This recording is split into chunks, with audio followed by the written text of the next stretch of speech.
Já, þá umræðu þennan lið tillagna B-nefndar lokið og ég bið Katrínu Fjellstein formann nefndarinnar að taka saman henni í lokin. Gjörðu svo vel.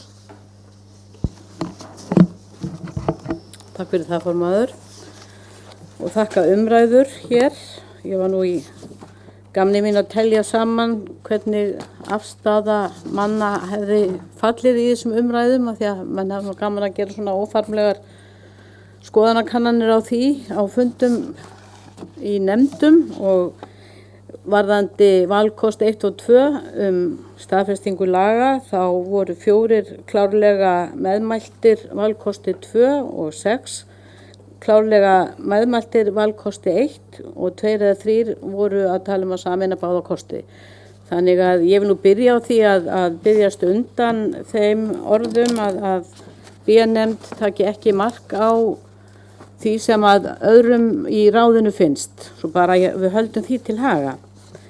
Það nokkur atriði sem að mig langar að drepa á. Eitt var það sem Andrés Magnússon sagði hér áðan, og ég tek undir að stjórnmálaflokkar hafi rænt völdum. Að vísu snýst pólitík völd og völd og ábyrgð viljum við að fari saman, en ég skil alveg hvað hann á við og ég held að við höfum öll áhuga á því að taka geðþótta ákvarðanir og málefnalegar ástæður burt sem grundvöll í skipun embætta á Íslandi. Ég held að við séum öll sammála það.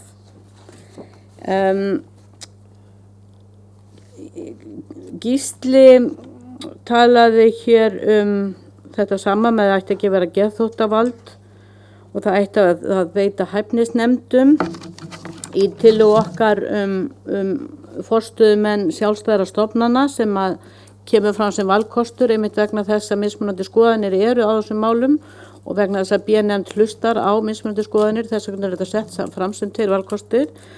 Þá var Gísli Tryggvason að tala skipun mann í embætti og ég benti á það áðan að það væri kveðið á þetta á öðrum stað í tillögunum og hef fundið því stað inn í stjórnsýslu og eftirlitskaflanum, en þar segir núna inn í áfangaskjali: við skipun manna í embætti skal einungis líta til hæfni og málefnalegra sjónarmiða.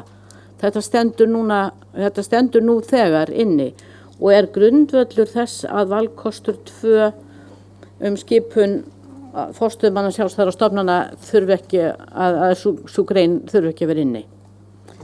En báðir skila sér inn í tillögur B vegna þess að hún hlustar á umræður. Dögg nefndi það að það mætti sameina þessar 2 tillögur og sem er svona viss sáttatillaga, en það er þó einn ljóður á því ráði að við ræddum þetta aðeins, að ef forseti lætur málið ganga inn til Alþingis og þetta er tengt svona á þann hátt sem að hún nefnir, þá lítum við svo á að forseti þurfa að fara að semja við þingið.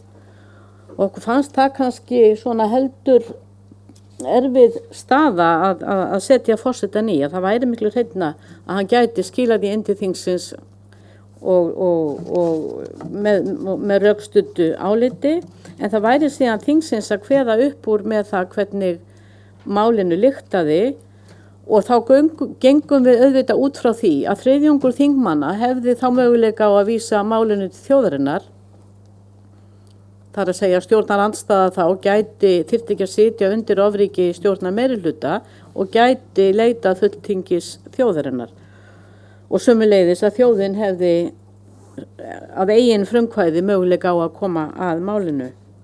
Þannig að ég sé svona viss vandkvæði á því að sameina þessar 2 greinar, þó ég taki viljan fyrir verkið og veit hvað henni gengur til.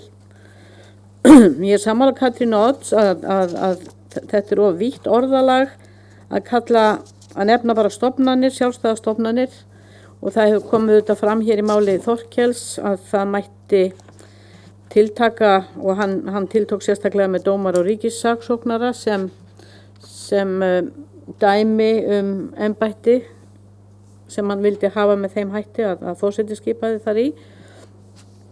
Við hurfum frá því að telja upp nafn stofnana í okkar tillögu.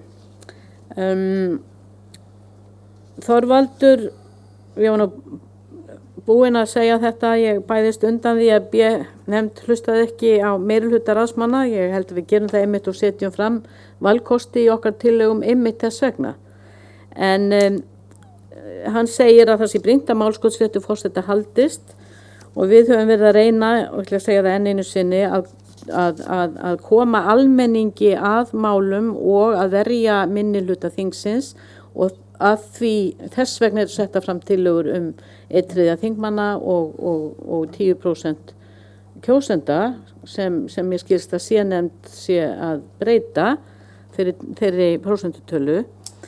Og þá hvort að forseti hefur þá sem þriðja þrepið í þessu möguleika á aðkomu, ég get alveg sætt mig við það. Ég er ekkert á móti málskotsrétti forseta í sjálfu sér. Mér finnst hann bara mjög jákvæður. Mér finnst hins vegar ennþá jákvæðara að hleypa þjóðinni fyrr að og að gefa minnihluta þings möguleika á að koma að málum til að leita til þjóðarinnar. En ég er nú svona að lýsa mínu skoðunum á þessu, en eitt er það þegar frumvörp er í vinnslu að þá sé hægt að leita til lögréttu formsatriði stjórnarskrá og að lög séu rétt samin eða frumvörp, og síðan auðvitað hefur umræðan verið stjórnsýslu dómstól sem væri þá hægt að vísa lögum til að fá úrskurð gildi þeirra og hvort þau stönguðust á til dæmis við stjórnarskrá. Þannig að þá eru komnir svo margir þættir að maður geti haldið að lagasetning á Alþingi væri bara eitthvað rosalegt rugl og kaos, en ég meina það er það auðvitað ekki. Ég meina flest lög frá Alþingi auðvitað eru bara ágæt og eru þjóðþrifamál og skila þjóðinni fram á veginn, en við erum að setja stjórnarskrá og lög auðvitað til þess að reyna að setja upp varnarveggi ef það bregst. Og loks með forsetaembættið þá dettur mér ekki í hug að hroki og spilling í embættisveitingum sé einskorðaður við einhverja sérstaka einstaklinga og að það sé bundið við ráðherra en ekki einhverja aðra. Ég held að þessi mannlegi veikleiki sé mögulega allstaðar, og ég er voðalega hrædd það að ef vaxandi pólitískum verkefnum er í vaxandi mæli komið fyrir hjá forsetaembættinu, þá þýðir það mun pólitískari framboð til forsetaembættisins, og ég vil síður sjá það. Ég vil frekar sjá forsetaembættið hafið yfir dægur þras þjóðfélagsins. En við tökum auðvitað mark á þessu öllu sem hér hefur komið fram, og þessar tillögur voru að sjálfsögðu lagðar fram til kynningar. Takk fyrir. Já, þakka